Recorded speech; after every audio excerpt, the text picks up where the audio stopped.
So as we all know, Sony's May showcase was a real stinker this year. Some of the worst previews I've ever seen in gaming. Trash. We had one solid gem that I thought looked amazing. A beacon of hope, one might say. And a beacon of hope is right. We're talking S Games. You heard right. S-Games Phantom Blade Zero. We're gonna talk about this now. Let me put you on to game. So S-Game Studios, a relatively unknown console game developer that have been making mobile games for a few years now. They are making their first foray into console gaming with Phantom Blade Zero. Unreal Engine 5 is a thing of wonder. Looks amazing, looks smooth, fast, but here's what I think. How many more sword fighting ninja games do we need? We got Ghost of Tsushima. We got Stellar Blade. We just got Wulong. Everybody's sword fighting. Everybody's ninja attacking. Everybody's kung fu fighting. They're making the same game over and over. And I'm kind of sick of it. The only thing this game got is graphics. Maybe the gameplay is going to be better than one game. I don't know.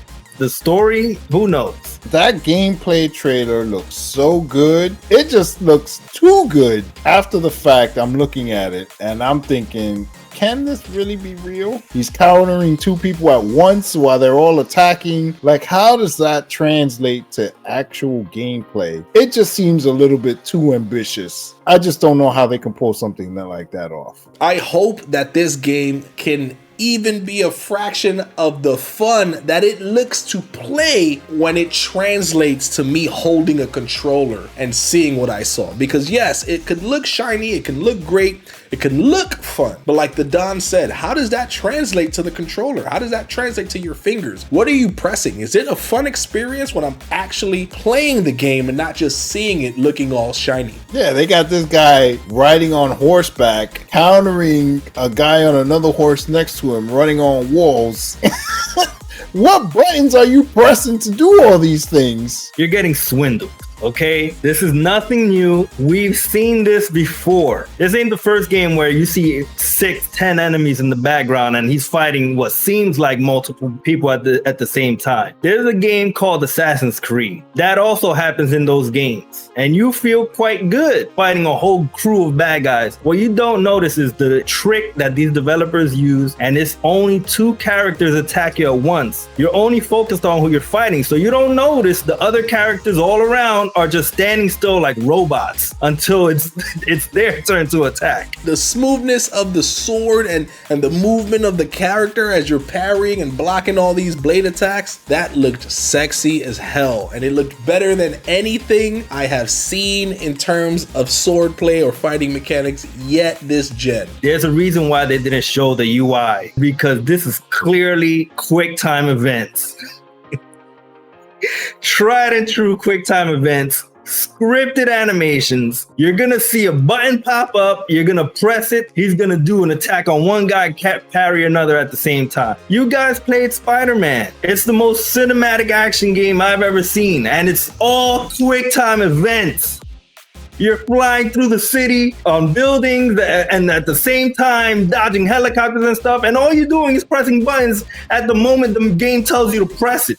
That's exactly what's gonna happen here. Yes, we can tack on the gimmicks when it comes to fighting multiple enemies, but there were several scenes when he was fighting one-on-one and he was parrying like a madman on some anime-esque parrying that you just never see in a game. Like, just blocking fucking mad blades at once, and you're like, what is happening? And that looked pretty sick. Will that also be gimmicks when he's fighting one person at a time? 100% gimmicks.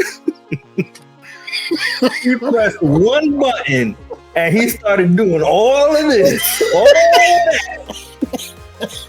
You're not doing that yourself. It's a combat move. It's one of his moves. I'm telling you. Knowing that it's a gimmick doesn't mean it ain't fun. Don't kid yourself.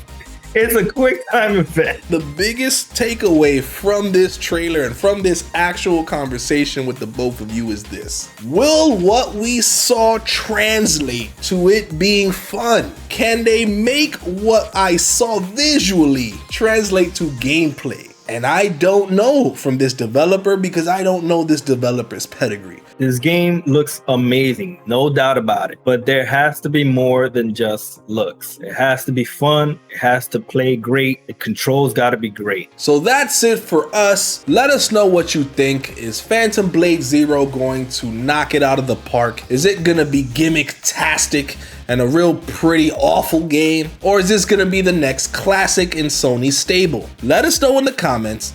We look forward to hearing from you. And until next time, let's game on. If you liked our content, mash that like button. And if you're new to the channel and want to see more content, hit the subscribe button. Thanks for watching.